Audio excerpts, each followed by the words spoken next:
welcome back to the Drink Less, Live Better podcast. I'm Sarah Williamson, and you can find out more about me on my website, follow me on Instagram, or read my book for all insights and wisdom Drink Less, Live Better related. I have coaching spots available at the moment. Send me an email, sarah@drinklesslivebetter.com, and ask for my calendar link. Book a slot and we can have a coffee and chat. I'll tell you about how coaching with me might look, and you can tell me anything you want to offload about your relationship with alcohol at this moment. Let's get on with today's show. I hate to break it to you, the wine witch. There is no such thing. I know if you hang around in sober circles, as I do, at some point you're going to hear someone referring to the wine witch. The name they have for that voice in their head at 5 p.m. that sounds like it's encouraging them to pour a drink. The wine witch is the playful or wicked persona some people adopt to make light of their drinking habits. Here is my wildly unpopular opinion. There is no wine witch. That voice you can hear is you.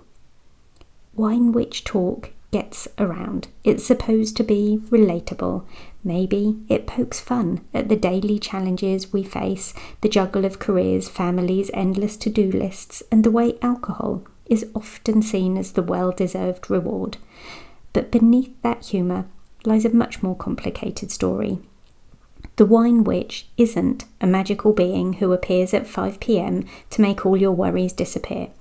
It's a symbol for the emotional labour and stress that we carry every day, and the way alcohol is sold as a simple and quick fix. If you're a professional woman in your 40s, 50s or 60s, chances are you're carrying a significant emotional load. Emotional labour is the invisible work of managing your own feelings and the feelings of those around you, partners, kids, colleagues and friends. It's the mental checklist, the constant planning, the endless problem solving that most people don't see or appreciate. This emotional labour can be exhausting, and it's normal to want relief from it. Alcohol is often positioned as that relief, a way to switch off, to relax, to reward yourself for all the hard work that you do.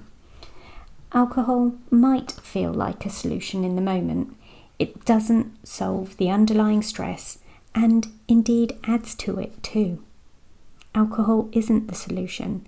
Alcohol can numb the anxiety, but it also interferes with your body's natural ability to manage the anxiety. It disrupts sleep, which makes emotional resilience even harder the next day. It increases feelings of depression and overwhelm. And it may even add more pressure because the wine witch persona sometimes normalizes drinking in a way that makes it harder to step back or say no. When we lean on alcohol as the go-to coping mechanism, we can lose sight of healthier, more sustainable ways to manage stress and emotional labour. So, what's the alternative?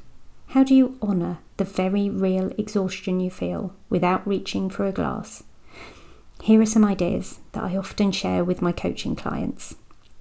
Number 1, recognise the emotional labour you're undertaking. Acknowledge the work you do behind the scenes. It's real, it's heavy, and it matters. Naming it helps you to see it clearly instead of letting it stay invisible and overwhelming. Which parts of the emotional labour really do belong to you, and which parts belong to someone else? Create some clear boundaries. Set limits on how much you take on emotionally or physically. Saying no or asking for help can be radical acts of self-care. Find some non-alcoholic rituals to relax. Replace wine o'clock with something that truly restores you. Maybe it's a mug of herbal tea, a short walk, some journaling, or a few minutes of deep breathing. Practice self-compassion. Stress and emotional labour don't mean you're failing. Be kind to yourself under whatever tricky circumstances you're operating. All of this is about you, not the witch. Look, if you find the wine witch idea funny or even comforting, then go with it. But remember, the power is yours to do with what you choose.